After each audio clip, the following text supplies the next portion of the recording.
Okay, here is Farzana Shithi. So প্রথম প্রশ্ন ফারজানা শিথির কাছে, what is the meaning of basic manner to you? আচ্ছা, আমার কাছে বেসিক ম্যানার বলতে আমি বুঝি আমি কাউকে আমার সাধ্যমতো সাহায্য করতে পারি, এটা একটা বেসিক ম্যানার। আমি কাউকে সম্মান করছি, কারো কাজকে সম্মান করছি, কারো কাজকে অ্যাপ্রিসিয়েট করছি, এটা আমার বেসিক ম্যানার। আমি পারলে মানুষ, পৃথিবী এবং প্রকৃতির উপকারে আসছি, তাদের ক্ষতির কারণ না হচ্ছি, এটা আমার কাছে বেসিক ম্যানার। ওকে, তাহলে বেসিক ম্যানারটা আমরা বলতে পারি খুবই ন্যাচারাল একটা বিষয়, যেটা আসলে সকলের মধ্যে থাকা উচিত, রাইট?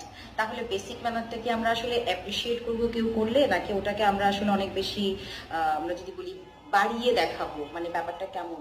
এটা দেখুন, আমার মনে হয় যে গ্লোরিফাই একটা ব্যাপার আর অ্যাপ্রিসিয়েটিং একটা ব্যাপার। আপনি যখন কোনো একটা স্পেসিফিক ব্যাপারকে নিয়ে গ্লোরিফাই করবেন, তখন সমাজের কাছে ওটা ওইভাবে ইফেক্টিভ হবে। কিন্তু আপনি যখন এটাকে অ্যাপ্রিসিয়েট করে একটা নর্মাল থিং হিসাবে বলবেন, তখন সমাজের কাছে ওটা